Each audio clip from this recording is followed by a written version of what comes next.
The official line from the McCain campaign on Maliki's endorsement of Obama's withdrawal plan is that Maliki is actually agreeing with McCain on condition-based withdrawal only. The unofficial line is emailed to Mark Ambinder of The Atlantic by a GOP strategist who occasionally advises McCain, simply read, quote, "We're effed."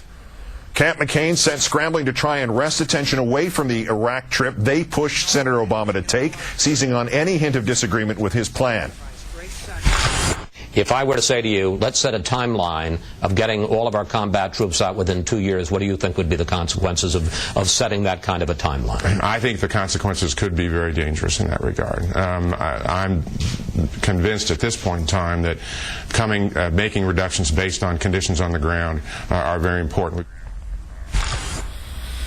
The McCain campaign promptly releasing a statement after that, highlighting that the Joint Chief of Staff believes Obama's demand to, quote, get all U.S. forces out of Iraq within 16 months regardless of the conditions on the ground is, quote, very dangerous, even though Obama has never said he would ignore conditions or commanders on the ground, and even though Admiral Mullen only said it could be very dangerous. Senator McCain trying damage control by appearing on all three network morning shows this morning, only to make a classic foreign policy gaffe. Do you agree the situation in Afghanistan is precarious and urgent? Well, I think it's very serious. Not precarious. I think it's a serious situation. Oh, I don't know exactly whether run through the vocabulary, but it's a serious situation. But there's a lot of things we need to do. We have a lot of work to do, and I'm afraid that it's a very hard struggle, particularly given the situation on the Iraq-Pakistan border. Iraq-Afghanistan border. That would be Afghanistan that shares the border with Pakistan, not Iraq. Iraq's over, see, look at it here on the map. Iraq's over 750 miles away. Joining us now, the Washington editor for The Nation magazine, Chris Hayes. Thanks for your time tonight, Chris. Thank you, Keith. Don't want to overstate this. It's not election night, but did Senator McCain just lose the majority of his foreign policy credibility, his supposed strength, based on what's happened over the weekend and today with Obama and Iraq? I think it's seriously eroded. I mean, you can make the argument that he sees borders where others don't, and that's part of his maverick appeal. But I think ultimately that, you know, there was an overstatement to begin with. I mean, the fundamental problem, right, was that his tremendous and courageous service in Vietnam provided this kind of aura of expertise around his foreign policy that wasn't necessarily there. I mean, there are people in the Senate on both parties who really are real foreign policy wonks, understand foreign policy at a granular level. John McCain was never that, and so there's been in some senses, his kind of expertise and knowledge has been overhyped, and the more that he's exposed to the press, the more that's being exposed. So McCain's position on this is also kind of, I don't see where he goes from this. This new position would be the U.S. government should not listen, the United States should not listen to what the Iraqi government wants, just what he says they want. How does that work?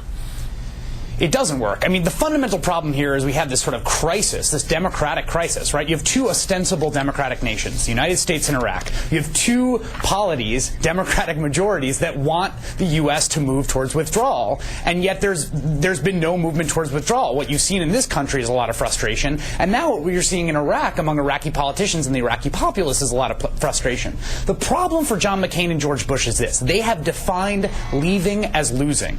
Therefore, ergo, we cannot ever leave. It's always tomorrow or some time on the horizon that we have to leave. And at a certain point, it starts to feel like waiting for Godot. You know, no matter what they say, right, the stage directions keep saying they do not move. Well, people want them to move, both in Iraq and the U.S. This is why, until the term was used last week, there had never been in physics anything identified as a time horizon, because it's actually physically impossible. But all right, we'll take it away from physics. Explain this political element to me. How can the surge be a success, as John McCain claims and is adamant about? If you saw him on the Today Show, he repeated it as if by saying it that many times, everything else that had happened in the last few days would go away. How can the surge be a success if U.S. troops still can't start withdrawing, which was the original purpose, even as laid out by President Bush, of the surge?